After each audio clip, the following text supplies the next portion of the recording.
Sorry about that, folks. I need you to either type into the chat or speak out loud so I know everybody's participating. Has everyone found their moment in time where somebody made you feel unimportant? Hi. Hi. My name is Ramana. Hi, Rangana. How are you? Good. And yeah, thank you. Yeah, of course, many times. We just Um, one time. It's important to narrow it down to just one moment in time because that's what you're going to hold yourself to tonight. There's might have been a million times where different people made you feel unimportant. It's important to narrow it down to just one particular situation where someone made you feel unimportant. yeah, a recent example.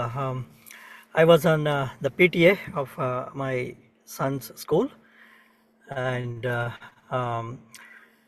so there were a lot of discussion around activities of school. And when I was speaking, I have an Indian accent. As much as I try, sometimes my accent will not be understood by mainstream people here. So I was saying something very profound, I thought, what is very important for children and all that. But I was cut off by somebody in the board. They're saying, okay, let's move on like that. So I thought that I had a very good point there, and it was not intentional, I'm sure, but they were not finding it easy to understand what I'm telling them. So Okay, I felt that I'm going to slow you down because now we're into a big yeah. story.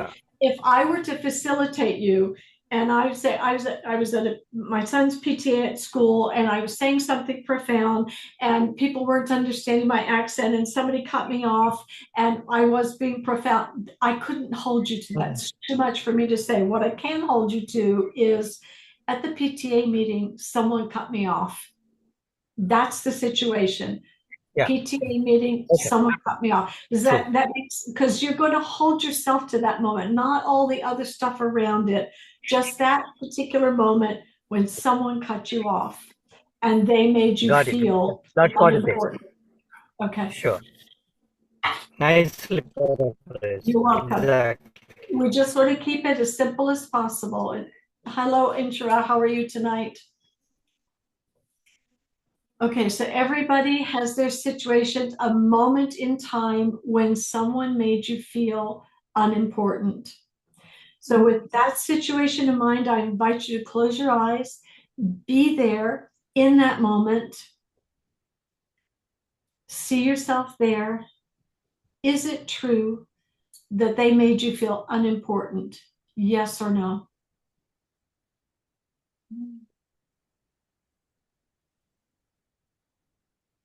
You can shout your answers out or write them in the chat so I can see, please.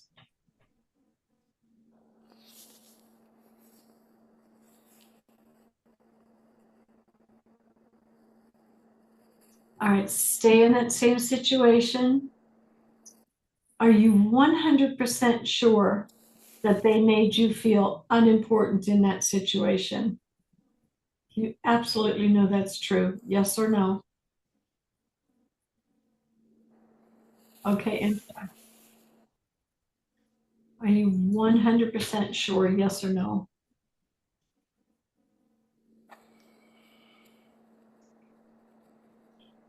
In that moment, in that particular situation, when you're believing that thought that that person or they made you feel unimportant, how do you react? What happens in that moment when you believe that thought?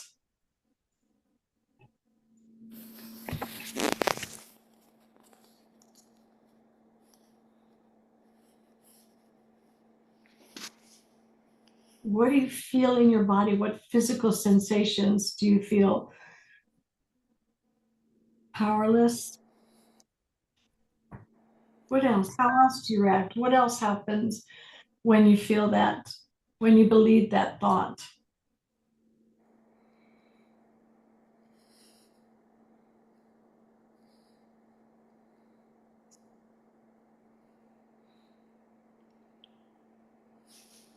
What are you not able to do in that moment, that situation, when you believe the thought that they made you feel unimportant?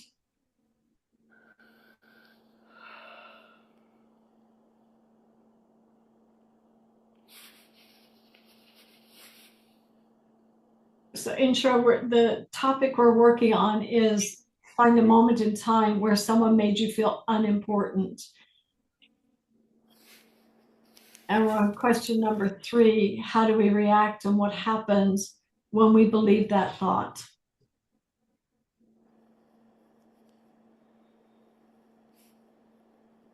What are you not able to do when you believe that they made you feel unimportant?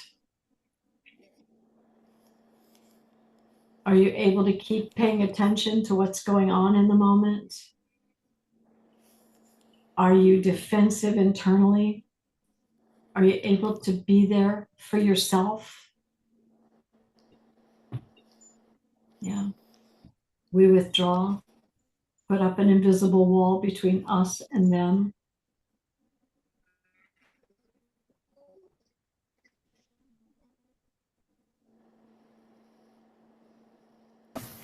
It's nice to notice these things that are going on because they're happening so fast.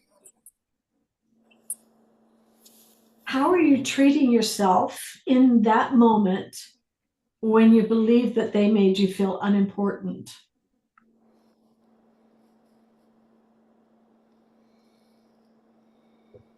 I noticed the word powerless came up, helpless.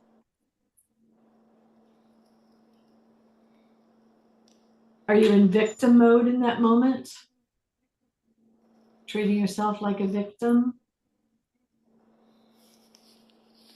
Are you feeling inferior or superior to that person?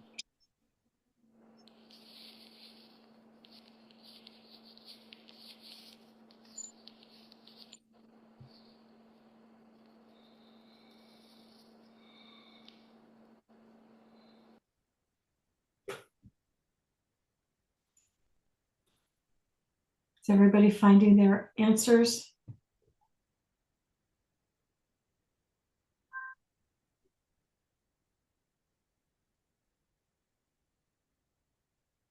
For those just joined, we're working on the topic. Find a situation where someone made you feel unimportant. Narrow it down to just a short little piece. And we're on question number 3. How do you react and what happens when you believe that they made you feel unimportant? And I just asked, how are you treating yourself when you believe that they made you feel unimportant?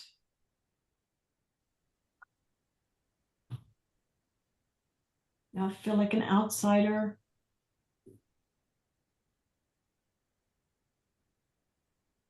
Anybody else want to share how they are treating themselves in that moment when they're believing someone, that person made you feel unimportant?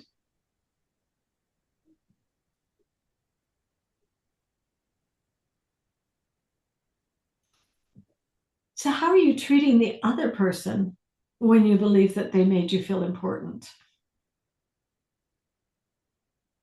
Are they a friend? Are they an enemy in that moment? Are you treating them as though they're superior to you or inferior to you?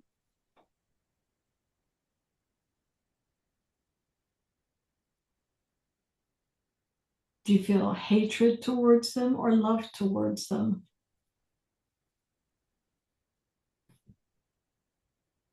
Whatever comes up for you, just notice how in that moment in your mind you're treating that other person and how you're treating yourself. And what are your other relationships like when you believe the thought that that they made you feel unimportant?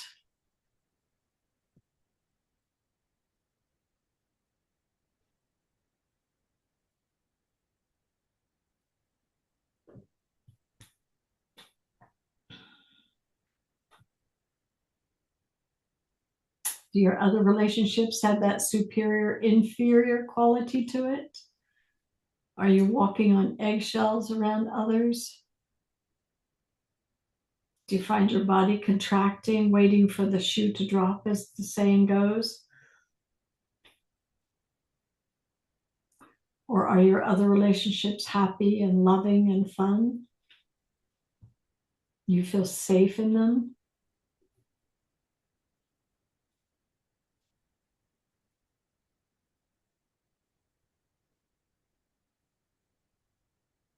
Yeah, we get judgmental in our mind. We get certainly angry. We feel hostile. We feel unsafe, frustrated, put up that invisible wall between them and me. And it becomes a them and me. So I'm no longer unified with them. I feel separate and apart.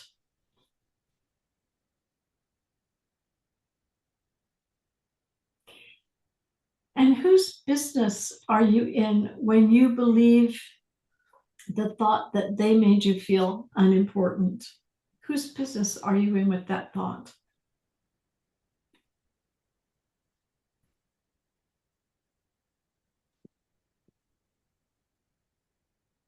Yeah. Interesting to notice these things. Yes.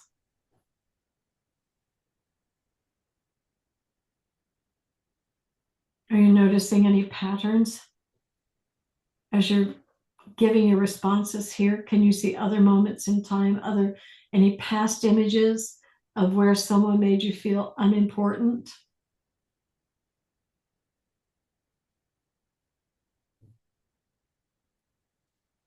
So the question now is past images, you seeing other times where you feel someone made you feel unimportant?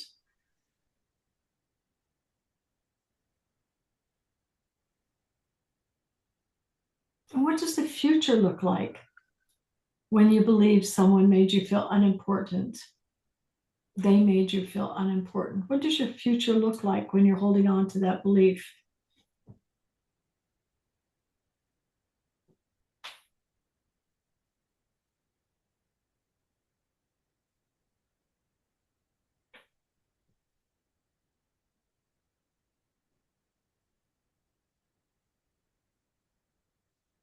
Yeah, sometimes we feel like I don't matter. I'm not as good as they are. And whatever comes up for you, feel undervalued. Do any obsessions or addictions arise when you believe that thought that they made you feel unimportant? Do you get obsessive thinking going? Do you turn to food for comfort?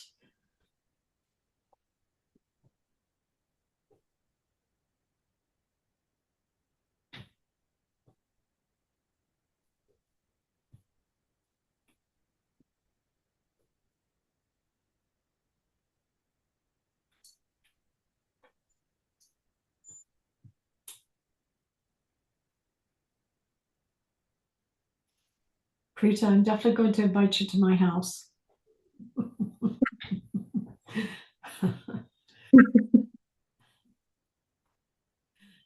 Forgive them, Father, for they don't know what they're doing. But that comes back to whose business are we in when we believe this thought that they made me feel unimportant. In that statement, I'm presuming I know what's going on in their mind, like I'm this psychic inside of their mind and I can see all their thoughts there. I'm definitely in their business. So, what do you get from holding on to this thought? They made me feel unimportant. Think about this question. This is a meditative section here. What do you get from holding on to this thought? What does it do for you?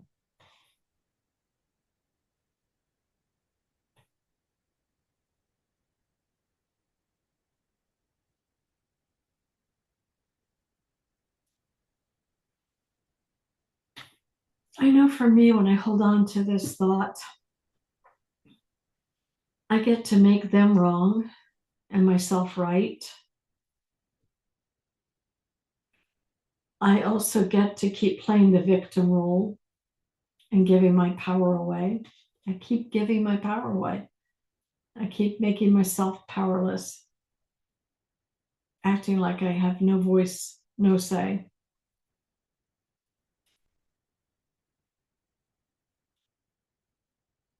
How about you? What do you get from holding on to this belief in your situations?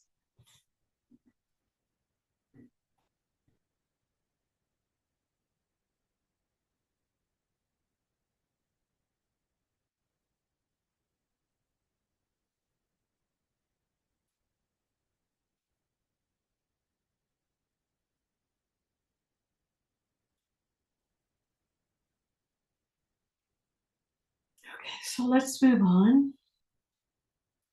So, in that same situation, who or what are you without the thought, they made me feel unimportant?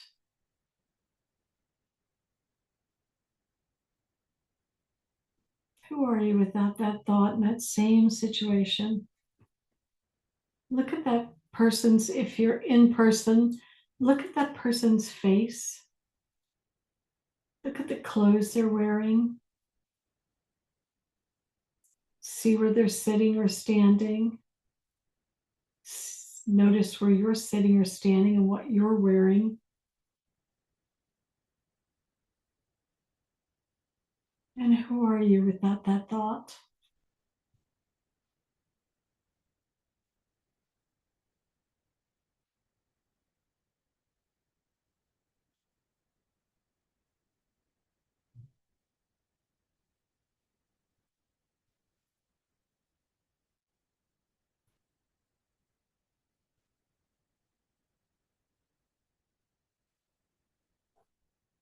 That's who you are, Inshara, without the thought that they made you feel unimportant.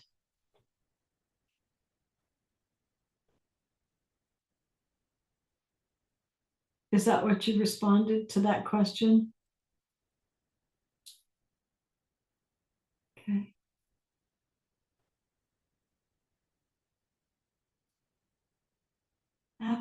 For me, I've turned into an observer. I'm just noticing, witnessing what's going on without any attachment to it. My body is relaxed, my mind feels clear, and I'm very present in that moment. And I'm just noticing.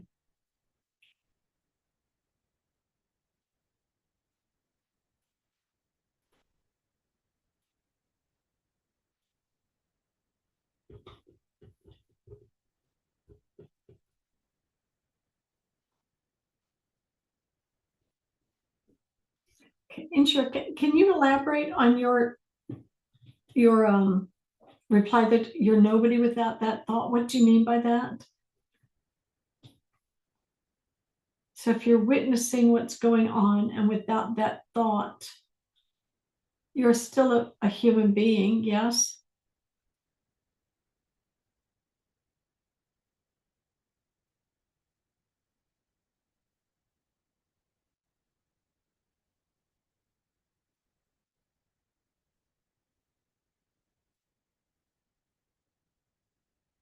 Okay, let's move on and look at it from a different perspective. So our original thought is, okay, thank you for clarifying. I wanted to make sure you didn't think you were a nobody, nobody, because you are definitely a somebody. So in that situation, original thought is, and it may help to write this down, they made me feel unimportant. So let's look to the other. And that looks like I made them feel unimportant. Even if it only took place in your thoughts, can you find one example in that situation how you made them feel unimportant?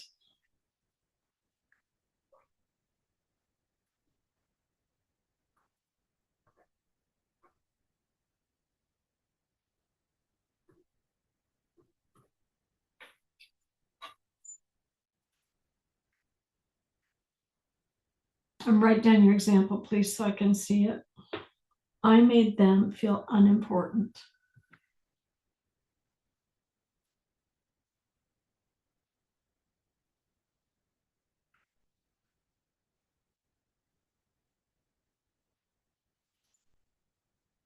For me, I mentally put them down.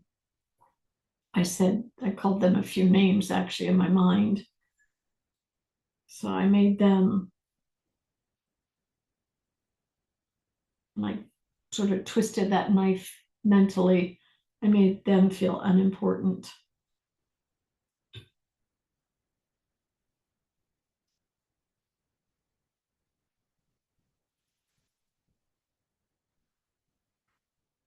And I made them feel unimportant when I put that wall up and I effectively stopped listening to them.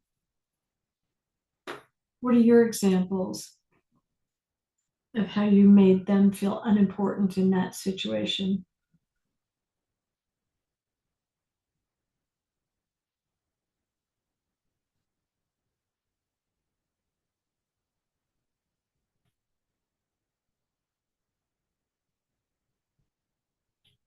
Anybody want to share an example, or is anybody stuck and needs some help?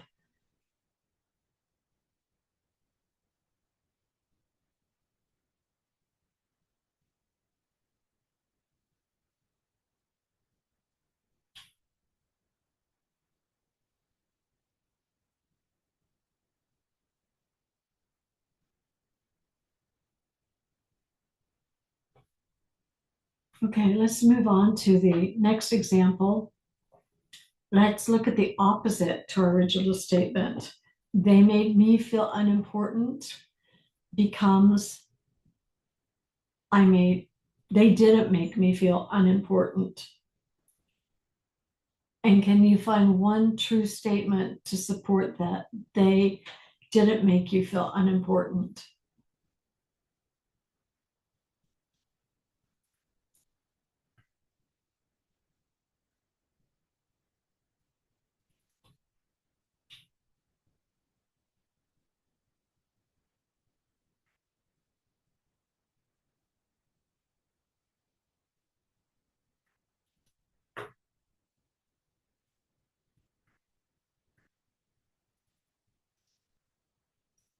And for me, they just simply stated what was on their mind. Well, that could be the answer to the next one when we're when we're turning it back to ourselves. And yes, that's a true statement also for that one. It is only your thought. They didn't make me feel unimportant. It was your perception of it, yes.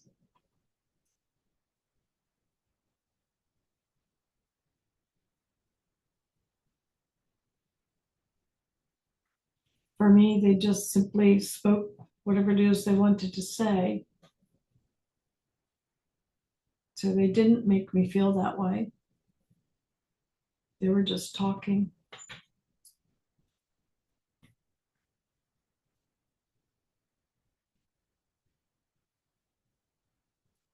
Preeti, you doing okay? You finding an example? Yes, Okay. writing. Yeah.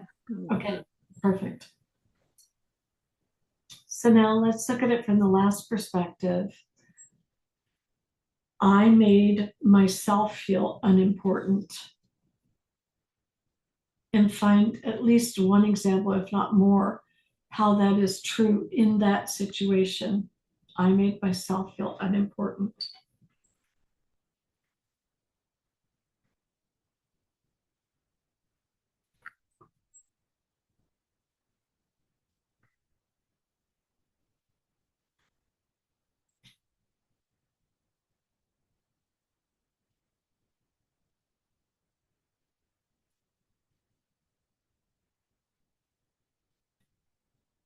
Well, when I took it to heart, what they were saying, I took it personally. I made myself feel unimportant by taking what they were saying and making it all about me rather than understanding it was about them.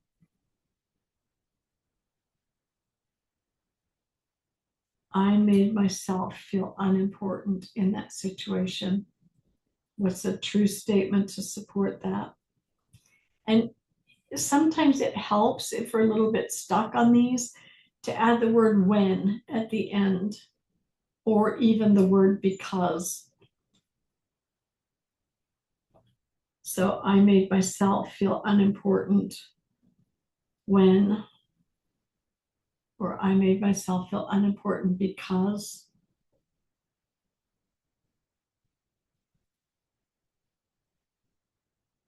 I made myself feel unimportant because I took what they said personally, not seeing that what they were talking about was really a reflection of what was going on inside of them.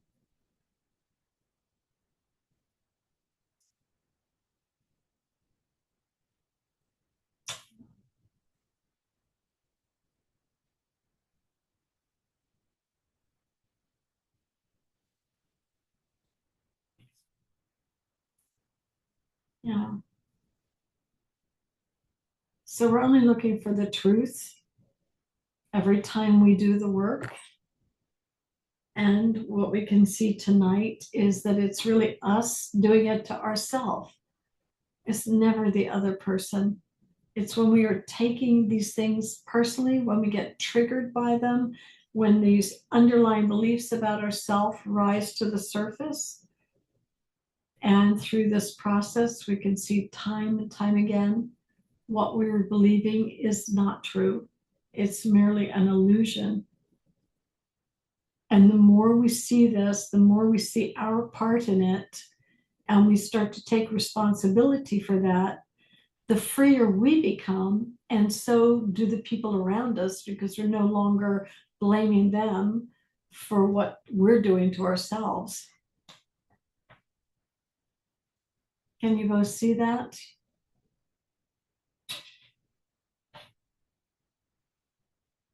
You can unmute yourself at this point. It's only the three of us.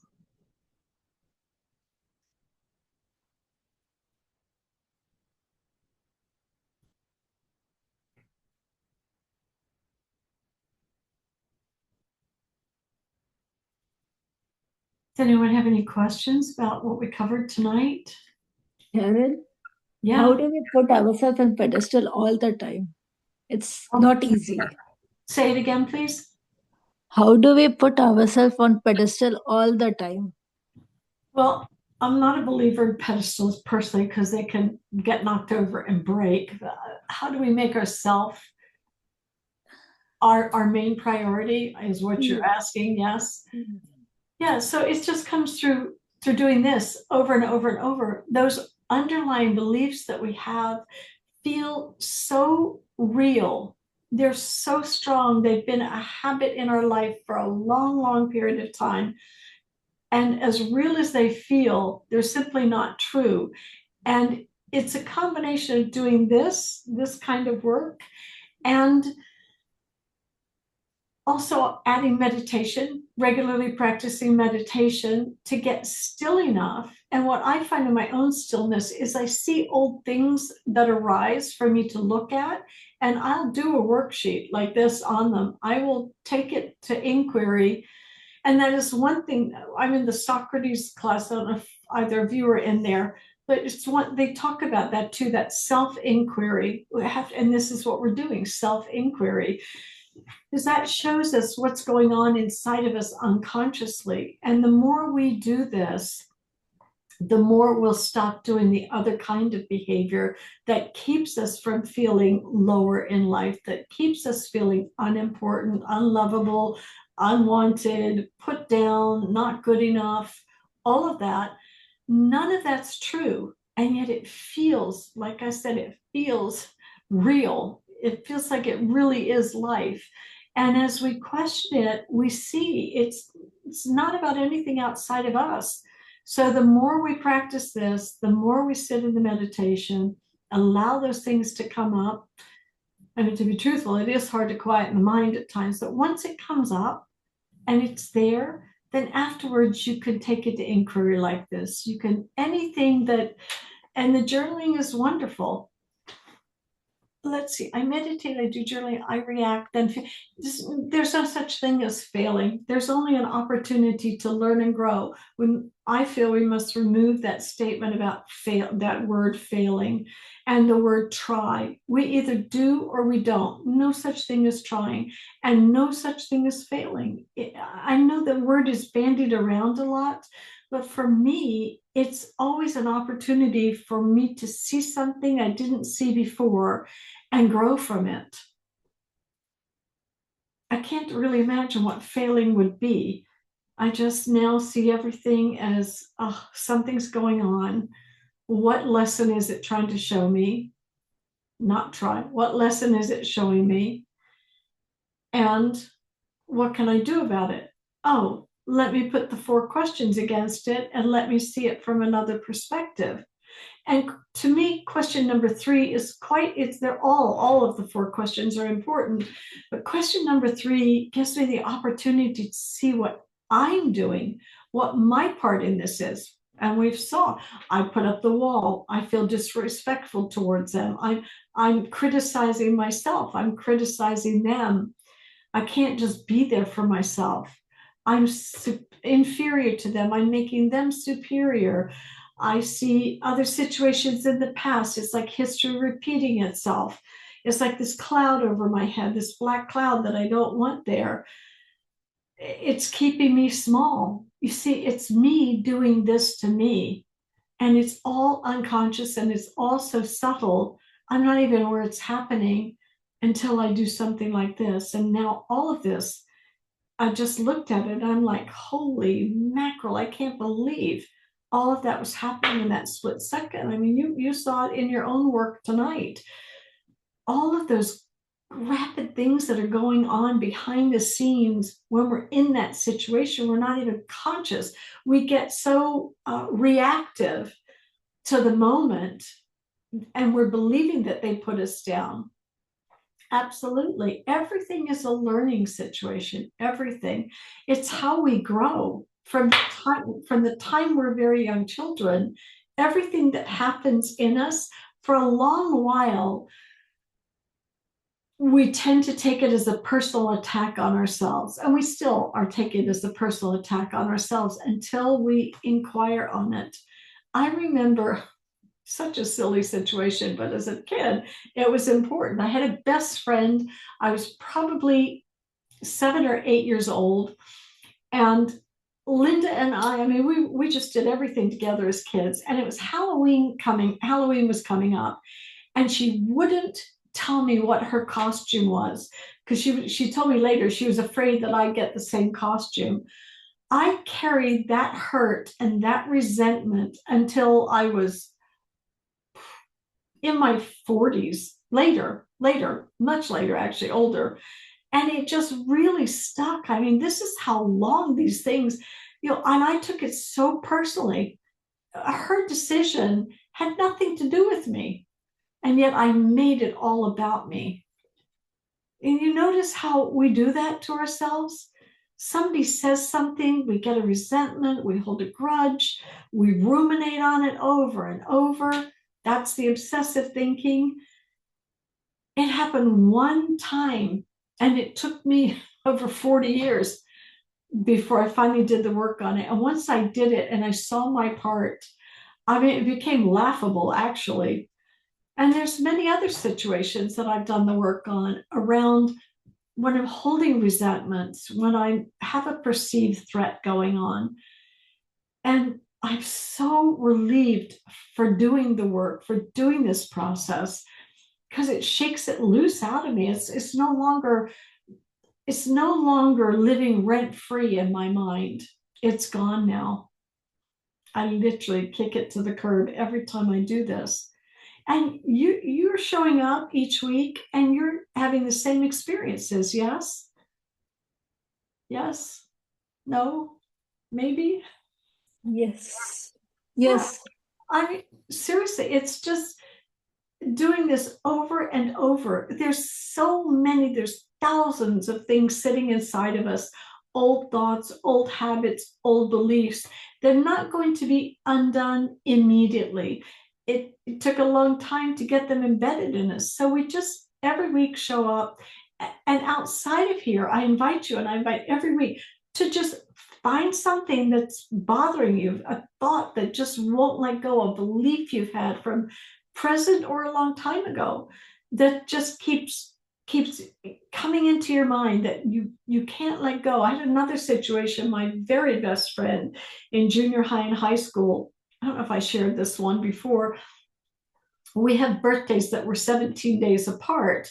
And I mean, I'm an older woman, so dating myself. Back then, we used to babysit. Our fathers were in the Air Force, so we used to babysit for different people on the base. And we earned 50 cents an hour. I think today they make $25 or more an hour. But it took a long time to save money. And I had saved up and I bought Nancy this really pretty watch. And my birthday came around and she didn't get me anything. And I was so upset. I had a big argument with her about that. And she emptied all of her piggy bank and gave me all of her money as like compensation for not having purchased a gift. Now, whose business was I in? It was her business, obviously, whether she chose to get me a gift or not. I held that resentment long after she passed away.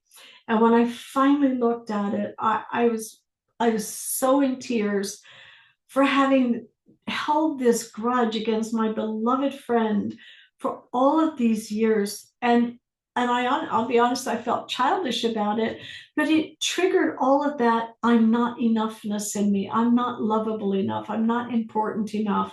And I was able to look at it and let it go. And this tremendous relief at seeing the truth was almost overwhelming. And that's what we have to do time and time again. It could be, like I said, something from when you were a child, somebody hurt you or hurt your feelings. Bring that to paper. Ask, is it true? Can I absolutely know it's true? How did I react in that situation? And look at everything that happened. And then who are you without that thought? And then look at it from other perspectives. Whatever I've noticed, it seems that whatever we accuse that person of doing to us, when we get to those perspectives and we can look at it, we have done it right back to them. Everything I accuse you of doing, I've done it to you in my thinking, with my spiteful thoughts, with my putting down of you, with my ridiculing you, with my making, just, you get what I'm saying. How spiteful, how unkind. And I'm accusing you of doing it to me. I probably did it even 10 times worse back to you in my mind. Wow, that's an eye opener, isn't it? I mean, didn't you notice tonight that when we got to the opposite there, I mean, to the other, how you did what you accused them of doing to you, how in your own subtle way you did that right back to them? Crazy. Only we will not see it. We won't recognize it unless we do something like the work, unless we sit and find a way to uncover it and to see our own part in the story that we've created. And that's all this is a story that we've created. And now tonight we broke that story down. We see it's not even real. and we find out what the truth is. It's me doing it to me, and it's me blaming the other person for what's going on inside of me. There isn't a magic wand that I'm aware of. If there is, I promise I'll share it with you. But it is really, we just have to do our work consistently, just like meditating as often as you can. As often as you can, do one of these worksheets. Do a one belief at a time worksheet. And it's just the same as what we do tonight. The little yellow card, it walks you through the 4 questions, and the Katie calls them the turnarounds, the different perspectives. What else, ladies? Anything else?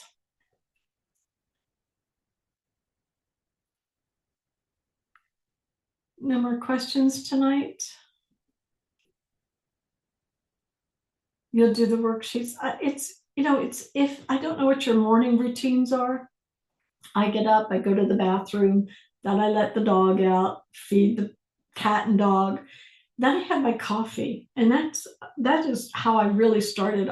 Every morning I just go through a worksheet and do that. And maybe one of these classes I'll show you. If you have a iPhone 15 or newer, and you download ChatGTP onto your iPhone, it only works on the iPhone 15 or old or newer.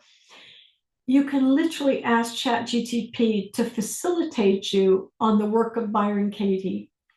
And thank you. And I have used it. It's pretty amazing. You have to sort of direct it initially, say, ChatGTP, facilitate me on the work of Byron Katie around this thought. And then you tell it what the thought is. So and so, this is the situation, and they made me feel unimportant. They made me feel invisible. They made me feel ridiculous, whatever it is. And chat will walk you through it. Is it true? Can you know it's true? How do you react? And in the how do you react and what happens part, sometimes it'll want to jump ahead, and I'll say, wait a minute, I'm not finished. I'll tell you when to move on. And it apologizes. And then I can keep on in question number 3 so that I see everything. It's amazing. Technology is amazing. Thank you for allowing me to join you again this evening. I'm so happy to do the work with you, because I do my own work as well when we're doing this. And I get the same reward out of it as you do. I get to see the truth around a story that I had going on, a belief that I had going on. Thank you, Sharon. Thank you so much for your wisdom. My pleasure. I look forward to seeing you next week if you join again. All right, ladies. See you next week then. Yeah. Bye now.